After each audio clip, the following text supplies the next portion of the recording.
que nos brinda la oportunidad y nos brinda el privilegio de estar en su casa para poder estudiar la palabra del Señor, ya que comenzamos, ¿verdad? Hablábamos las semanas anteriores acerca de lo importante que es el estudio de la palabra del Señor, y pudimos ver también lo importante que es para la iglesia y lo importante y esencial que es para el cuerpo de Cristo poder adquirir conocimiento. Y de acuerdo a ello, ¿verdad? Vimos y hablábamos lo importante que era la teología en la iglesia. Amén. Dijimos no como un fin en sí para tener grandes conocimientos, sino que dijimos que de alguna manera la teología nos debe ayudar para, a medida de más conocer de la palabra, poder ser más humildes. Dijimos que la teología, hermano, a nosotros nos debe enseñar a ser cada día más dependientes de Dios, porque a través de ella vamos a ir conociendo cómo realmente es Dios. Él dijo que las escrituras son las que dan testimonio de Él. Y mientras más conozcamos la escritura, más vamos a ir enamorándonos y más vamos a ir, hermanos, apreciando lo que es la persona de Dios. Dijimos que la teología y que la humildad deben ir de la mano, ¿verdad? Porque la teología sin humildad no sirve, envanece. Y también hablábamos que de alguna manera, hermanos, es necesario el estudio y es necesario adquirir conocimiento en la palabra de Dios. Y más en este tiempo, que los tiempos son tan difíciles, hermanos, donde abundan, ¿verdad? Y donde cada día nacen y proliferan nuevas doctrinas, nuevas enseñanzas. Es de suma urgencia y necesidad que la iglesia se capacite, que los predicadores se capaciten, que los hermanos se capaciten para poder presentar defensa de la palabra del Señor. Amén. Hablábamos de los nombres de Dios. Explicamos un poquito lo que significaba uno de los nombres de Dios, como era Elohim. Dijimos que era un nombre de oficio que aún no representaba, ¿verdad? En esencia lo que realmente es Dios. Hablamos de su segundo nombre, ¿cuál era? Jehová. El nombre personal de Él, hablando un poco de lo que le dijo a Moisés: yo soy el que soy. Cuando Moisés le pregunta: yo voy a ir a Egipto, ¿en nombre de quién voy a ir? ¿A quién represento? Y Él le dice: di que el yo soy te ha enviado. ¿Cuál fue el otro nombre que estudiamos la semana anterior? Adonai. ¿Qué significaba Adonai? Maestro, dueño, señor, amo o propietario. También pudimos ver en ese estudio anterior que nosotros realmente, hermanos, como iglesia, debemos asumir la realidad de cada uno de estos nombres que Dios ha dado y que Dios ha establecido en su palabra, sin olvidarnos, ¿verdad?, que la Biblia fue escrita en un idioma muy diferente al idioma que nosotros conocemos hoy.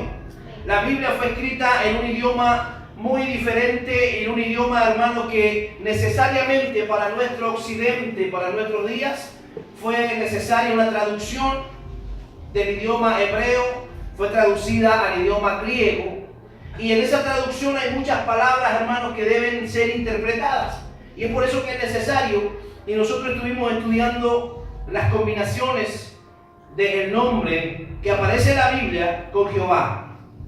Uno de ellos dijimos que era Jehová Jireh, que significaba Jehová Jireh, Dios proveerá, o el Señor proveedor.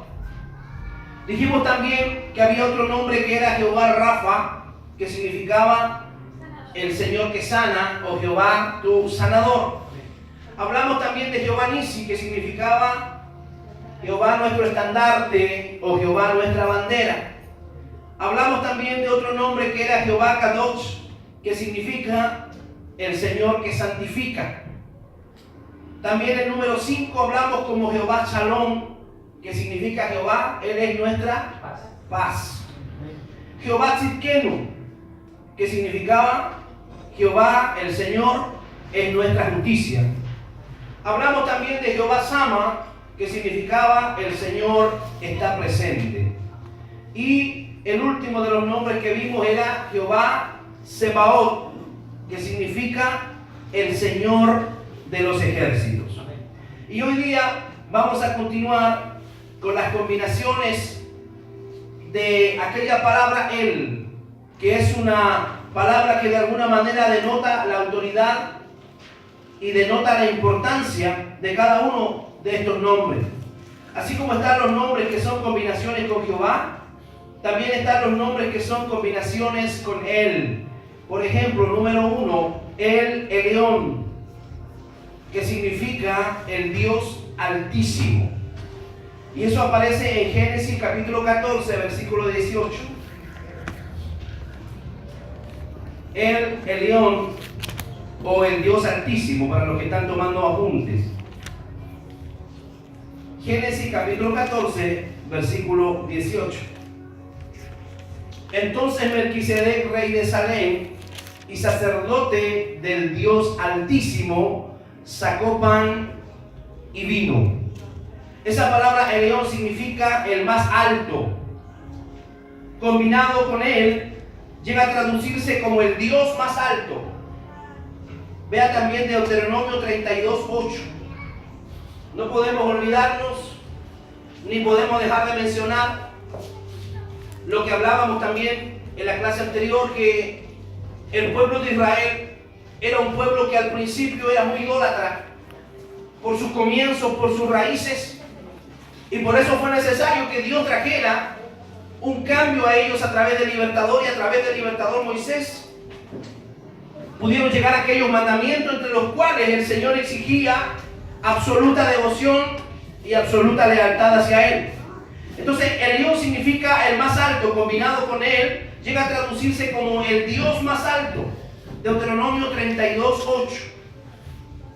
Cuando el Altísimo hizo heredar las naciones, cuando hizo dividir a los hijos de los hombres, estableció los límites de los pueblos según el número de los hijos de Israel. En ese versículo, esa palabra Altísimo es traducido como el Elyon.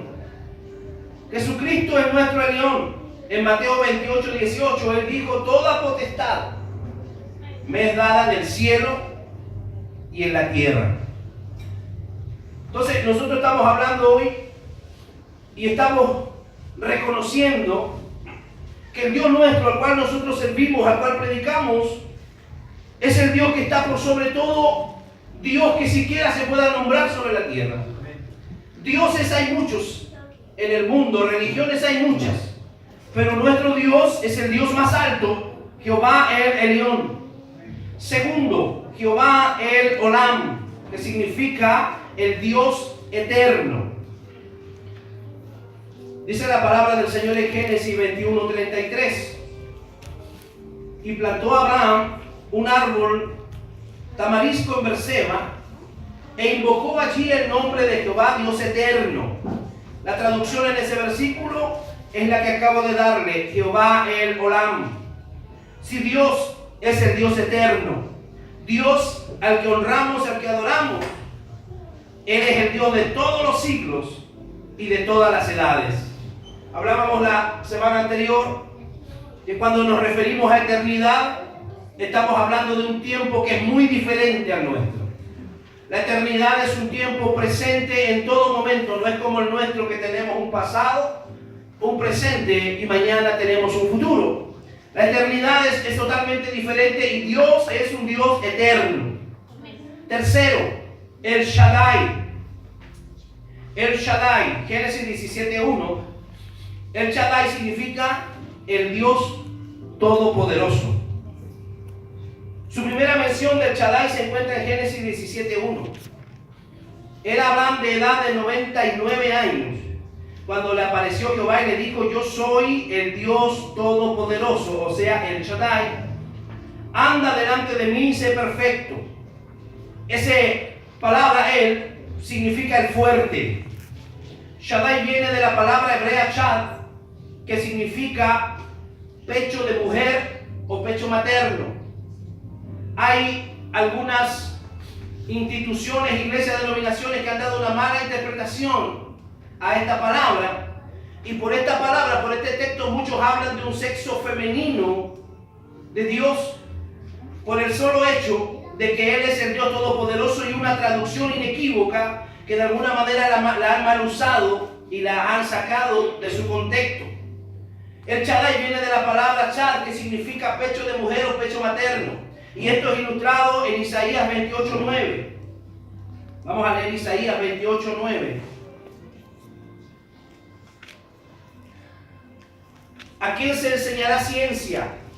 ¿O a quién se hará entender doctrina?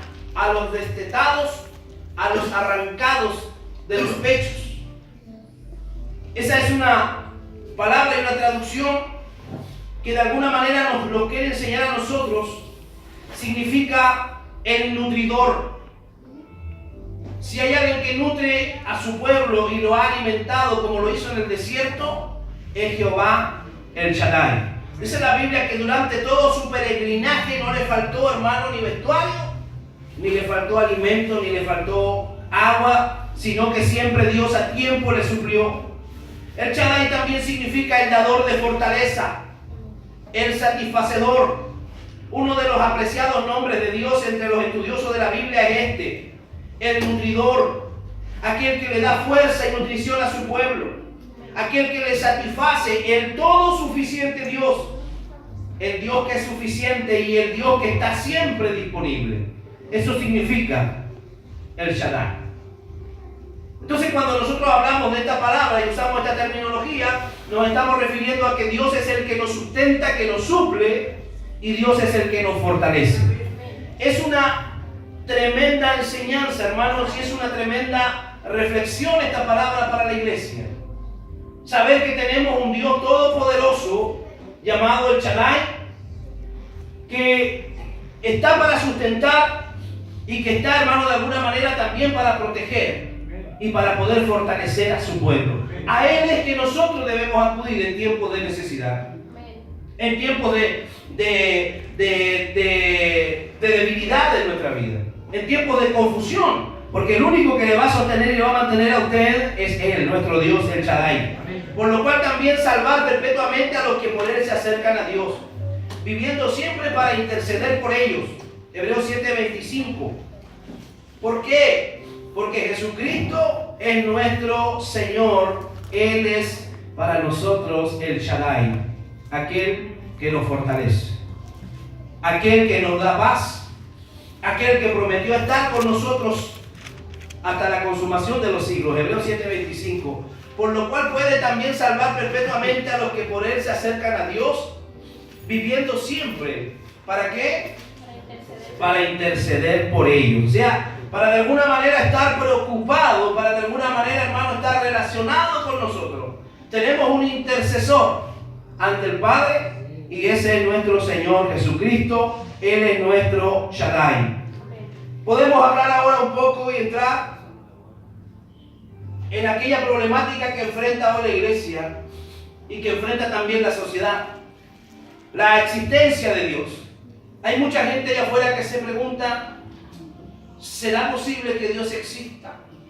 Tal vez usted puede decir, oiga, pastor, pero qué atrevida esa pregunta. Sí, pero hay mucha gente allá afuera, a lo mejor usted no se ha encontrado, o a lo mejor usted ya se ha encontrado con más de alguno que dice, a mí me parece que Dios no existe. Porque si Dios existiera, no ocurriría esto, no ocurriría lo otro. La verdad es que Dios siempre ha existido. Dios es el mismo, Dios no cambia. Él no envejece. Dice la Biblia que Él no se fatiga con cansancio. Y no hay quien comprenda la mente de Dios. Pero para la teología, hay falsos y verdaderos sistemas de teología. Lo que nosotros podemos llamar religiones, o lo que podemos llamar nosotros algún tipo de creencia. Y esto sería bueno que pueda apuntar y pueda anotarlo. Le voy a hablar de 10 tipos de creencias y de sistemas de teología. La primera, el deísmo. Tal como suena, deísmo. El deísmo significa, y este sistema reconoce que hay un Dios, pero niega que Dios sustente o sostenga la creación. ¿Entendió eso? El deísmo, ¿qué es lo que cree? Este sistema reconoce que hay un Dios.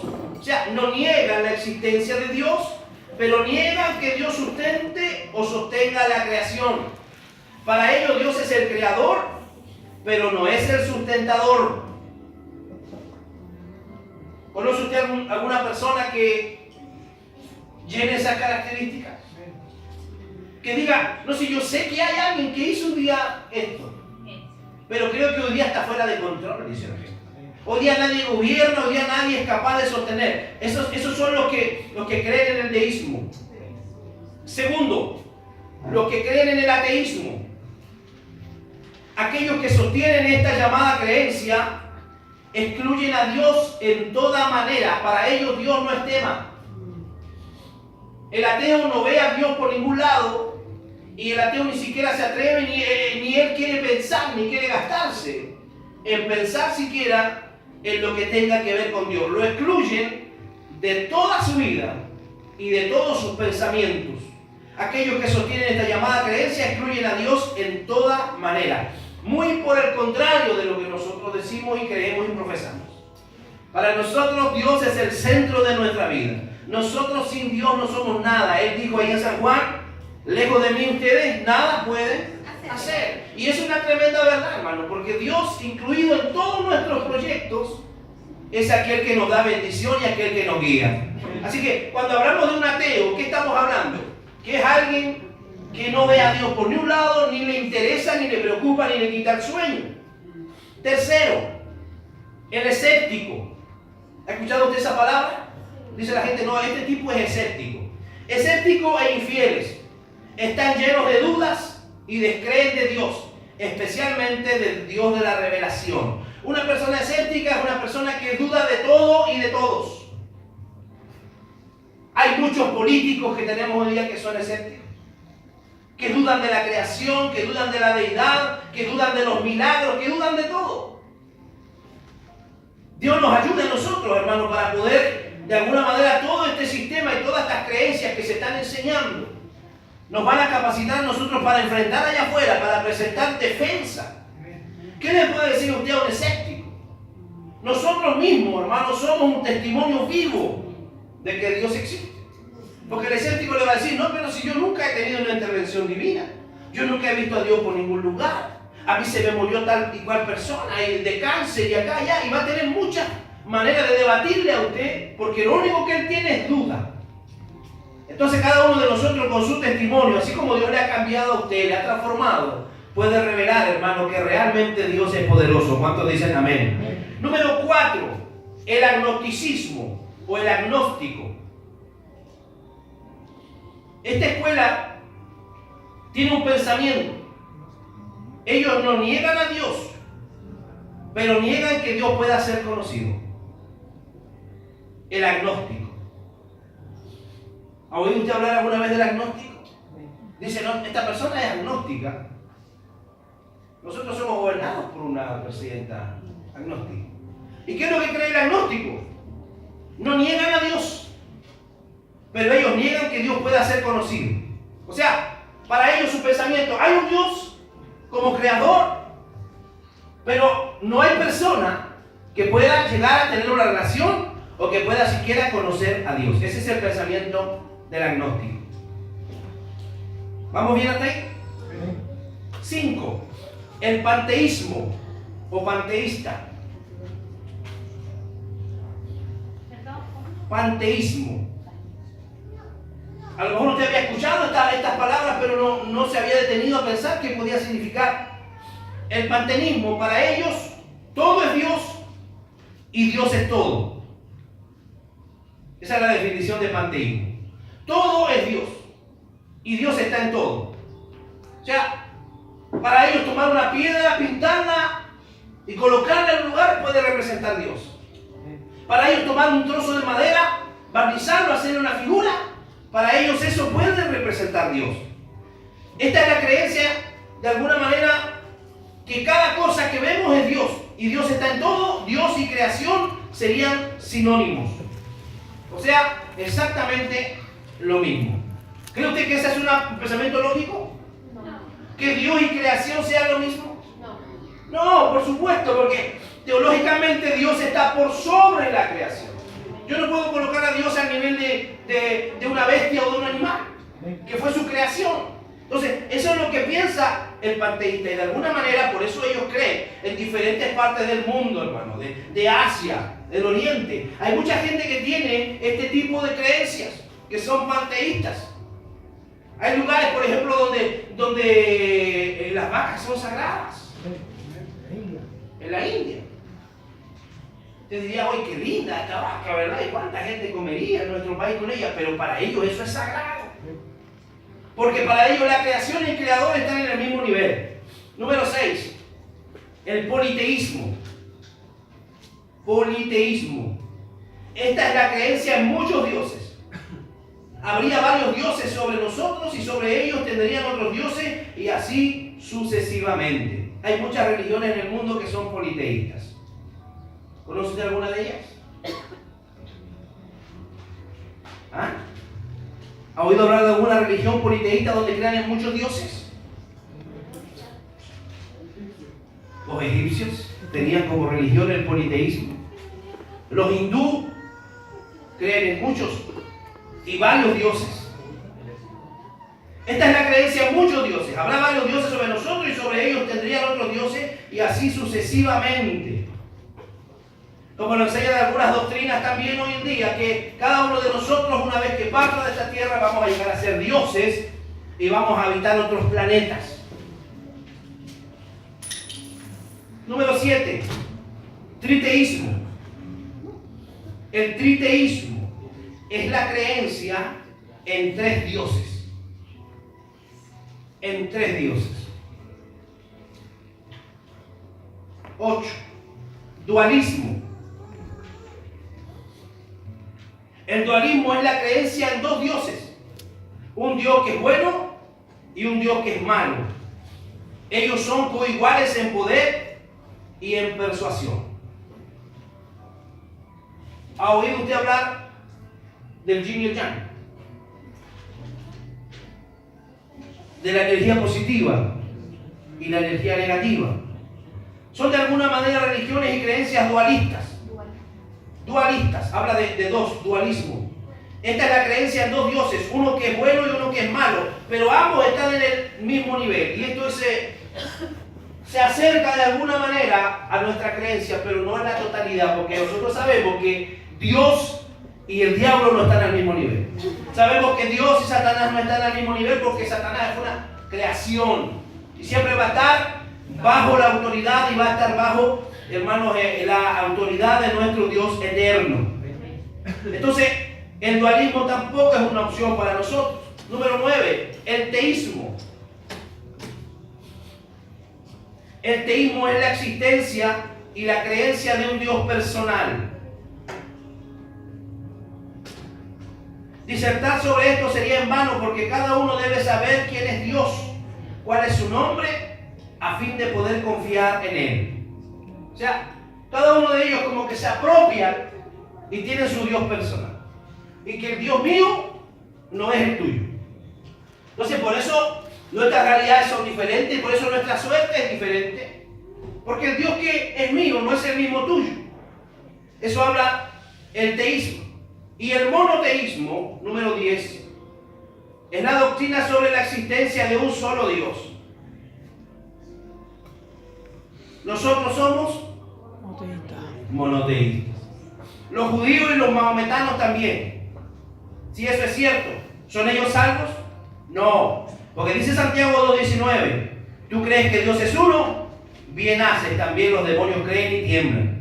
Creer que Dios es uno no es suficiente, sino que Romanos 10:9 dice que es necesario confesar con tu boca que Jesús es el Señor y creerlo en tu corazón que Dios lo levantó de los muertos para poder ser salvo. No basta con decir, no, si yo creo en un solo Dios, porque dice el libro de Santiago que también los demonios creen y tiemblan. O sea, no habría ninguna diferencia, sino que lo importante y lo necesario es la confesión. Decir, yo sirvo a Dios, Jesucristo es mi Señor y el Espíritu Santo es el que me lleva a la verdad y a la justicia. ¿Cuántos dicen amén? Hay evidencias para los que dudan, para los que no creen, la ciencia cierta, hay evidencias de Dios. Cada estudiante de la palabra debe asumir que la Biblia nunca trata de probar la existencia de Dios. Asume que cada hombre sabe que hay un Dios. O sea, La Biblia no está para decir y convencer a la gente que hay un Dios, sino que cada uno de nosotros en su interior sabe que hay un Dios. ¿Cuántos dicen amén? Yo siempre les he enseñado a ustedes y he dicho que hay algo dentro de nosotros que se llama eternidad. Y la eternidad, el único que lo va a llenar es Dios. Entonces uno en el transcurso de su vida siempre tuvo algo que le faltó. Aunque nació en una buena casa, aunque tuvo buenos padres, aunque tuvo una linda familia, aunque le dieron una buena educación, siempre hubo algo que faltó en su vida. Y nosotros, sin saberlo, hoy día podemos dar fe y testimonio de que lo que faltaba en nuestra vida era Dios. Las evidencias de la existencia de Dios, dice la Biblia del Salmo 14:1, dice el necio en su corazón, no hay Dios. Pero los cristianos teológicamente sabemos que hay muchas evidencias de la existencia de Dios. Por ejemplo, por la razón intelectual. Letra A, el argumento de la intuición. Algunas veces llamada primeras verdades. Es la creencia que sabe que hay un Dios sin que nadie le revele tal hecho.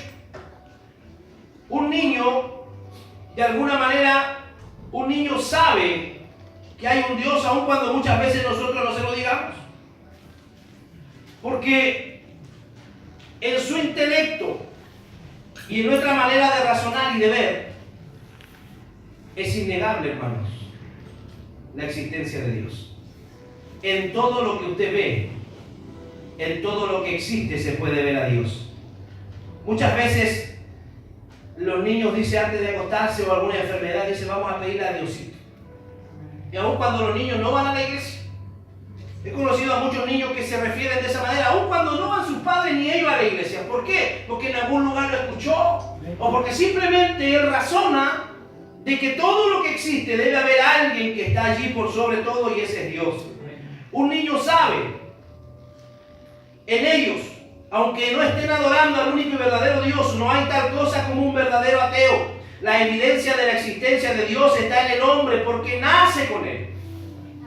Hay algo en nuestro ADN que es una información de alguna manera que Dios ha permitido allí, que nos va a llevar a nosotros a tener esa necesidad de poder buscar y de poder sentir a Dios. Segundo, hay un argumento cosmológico. Este es el argumento de causa y efecto. Aquí está el mundo. Entonces, ¿cómo llegó a ser? ¿Se ha preguntado usted alguna vez cómo llegó a existir el mundo? Los científicos tratan de darnos una explicación científica, ¿verdad? Ellos hacen su mejor esfuerzo por decir que la teoría del Big Bang, que la explosión cósmica. Charles Darwin decía que hubo un tiempo, un periodo de evolución, pero nosotros sabemos en el argumento cosmológico que hay un creador del cielo y la tierra. ¿Cómo llegó a ser? Hay una causa o poder detrás de todo. Debe haber un hacedor o creador. ¿Cuántos dicen amén? Si tú te paras ahí en la orilla de la playa y dices, oye, alguien tiene que haber creado todo esto. Es ilógico pensar que se hizo solo. Es fácil pensar que detrás de la creación está Dios, pero es imposible pensar qué hay detrás de Dios. ¿Cuántos dicen amén? Es fácil pensar que detrás de la creación está Dios. O sea, hay un arquitecto que hizo perfectamente nuestro organismo. Cuando usted tiene la oportunidad de poder estudiar un poquito, o siquiera cuando usted se enferma y el doctor le explica cómo funciona su cuerpo, uno queda, wow, ¿verdad? Ahora dice, oye, te está fallando esto, mira, y esto cumple estas funciones, y tú no estás bien. Y entonces le dan toda una charla y uno queda sorprendido. ¿Cómo es que Dios colocó cada pieza en su lugar? Y cómo es que Dios hace que cada pieza funcione, y si una no funciona va a afectar a los demás. Entonces, de alguna manera nosotros sabemos que hay un creador, pero es imposible pensar qué hay detrás de Dios. Ya ponerse a pensar y a especular en eso es para volverse loco. Porque es imposible poder conocer los misterios y poder conocer los secretos de Dios. Tercero, hay un argumento teológico. Hay un perfecto diseño y orden en el universo. ¿Cuántos conocen aquí el copo de nieve? El copo de nieve es un hermoso patrón que el hombre no puede duplicar. ¿Por qué? El hielo sube a la superficie del agua y no se va al fondo cuando se congela. ¿Cómo es posible que un gigantesco iceberg pueda flotar con todo el peso que tiene. ¿Ha pensado usted alguna vez en eso? ¿Cómo es posible que la primavera, el verano y el otoño lleguen todos los años en la misma fecha? Y son marcadas. ¿Cómo es posible que así haya sucedido por miles y miles de años? ¿Por qué el sol no está tan cerca de la tierra como para calcinarla? ¿Y por qué el sol no está tan lejos como para que nos congelemos? Debe haber un diseñador detrás de la creación y ese diseñador es Dios. ¿Cuántos dicen amén? Hay un argumento antropológico. Este argumento se basa en las cualidades morales e intelectuales del hombre. El hombre es el resultado directo de la creación de Dios. No es que nosotros hayamos evolucionado, ¿verdad? Y que dice que venimos del mono, no, hermano. El hombre es creación directa de Dios. Él dijo un día, hablando con su Hijo y el Espíritu Santo, hagamos al hombre a nuestra imagen y semejanza. No significa que Dios mide 1,75 m, 1,80 m como nosotros. No significa que Dios tiene nuestras cualidades físicas, porque la Biblia dice que Dios es espíritu. Pero cuando Dios dice hagamos al hombre a nuestra imagen y semejanza, está diciendo que vamos a ser parecidos a Él en el intelecto, en la capacidad de pensar. Aun cuando los animales son tan fuertes, hermano, ellos no tienen esa habilidad de razonar. Y ahí es donde está la diferencia. Necesitamos entender que el hombre es el resultado directo de la creación, tal como otras criaturas lo son. Pese a que las otras criaturas no posean las cualidades morales o intelectuales del hombre. El hombre tiene la capacidad de saber. El hombre tiene la capacidad de razonar. Y si el hombre no tomó estas cualidades de algún otro, alguien mayor o un creador, ¿de dónde cree usted que las pudo tomar? ¿De dónde cree usted que puede provenir vuestra inteligencia? ¿De dónde cree usted que pueda provenir de que el ser humano ocupa el 1% de la capacidad de su cerebro? Con todo lo que sabemos, con todo lo que adquirimos en la vida, ¿sabía usted que nosotros ocupamos el 1% de nuestro cerebro? Nuestro cerebro es una máquina infinita, hermano, que Dios puso allí.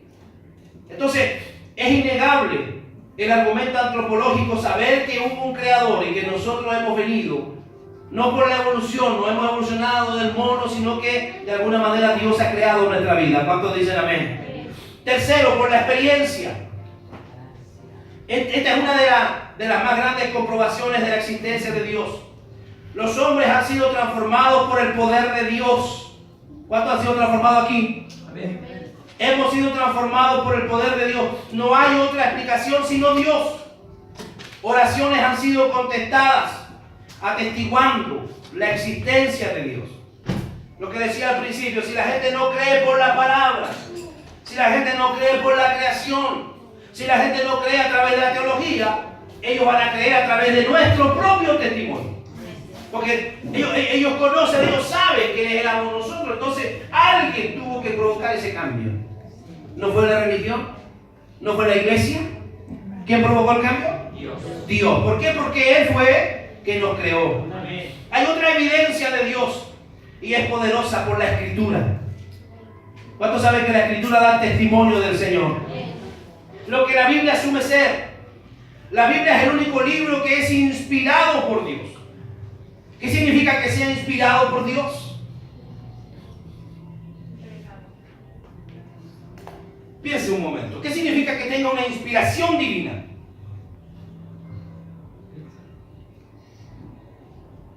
La Biblia es el único libro que fue inspirado por Dios, que nace en el corazón de Dios.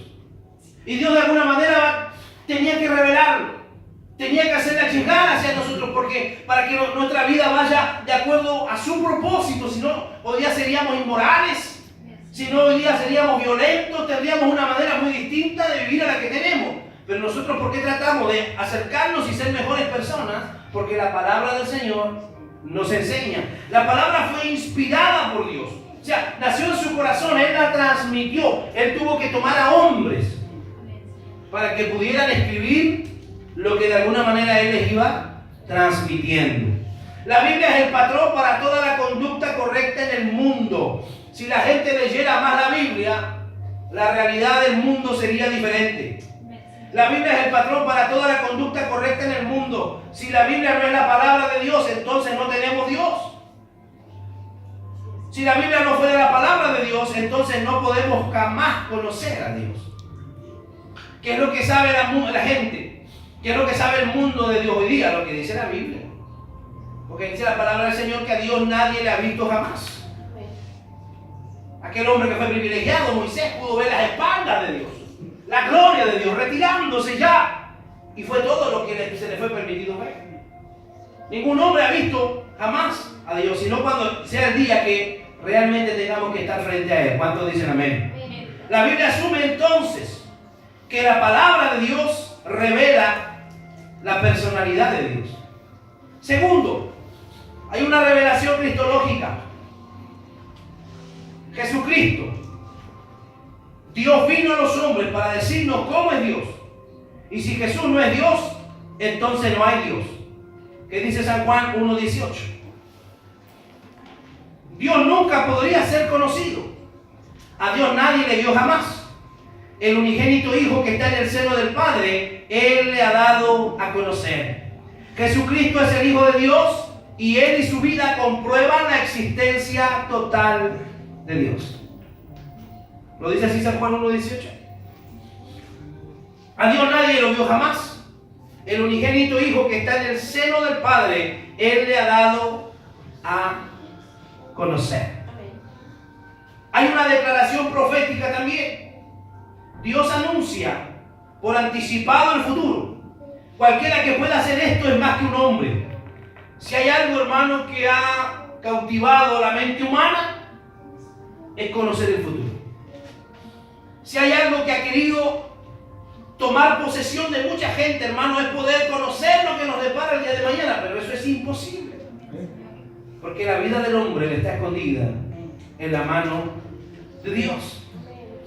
Él dice, no os afanéis por el día de mañana, porque el día de mañana traerá su propio afán. O sea, no le está permitido al hombre conocer, y Jesús lo dijo, no está permitido conocer los tiempos que el Padre puso, dice, en su solo sazón. O sea, de acuerdo a su soberana voluntad.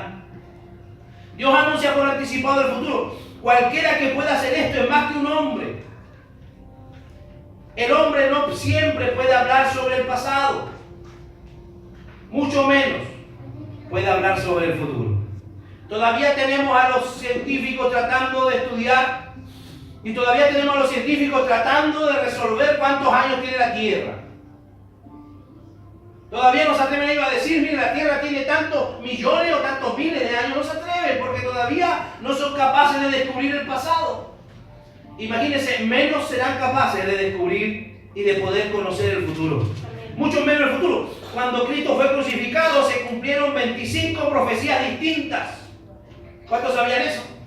Cuando Cristo fue crucificado se cumplieron 25 profecías ese día, que fueron escritas no de la semana pasada, sino que tenían 900 años, 600 años, 700 años antes de que eso ocurra. Profecías escritas con los siglos de anticipación. Entonces, la palabra del Señor nos lleva y nos confronta, y la palabra realmente nos sorprende, hermano, que es una inspiración divina y que todo lo que el hombre ha vivido, lo que el hombre va a vivir, está escrita en la palabra del Señor. Amén. Tercero, la naturaleza de Dios. Definiciones de Dios.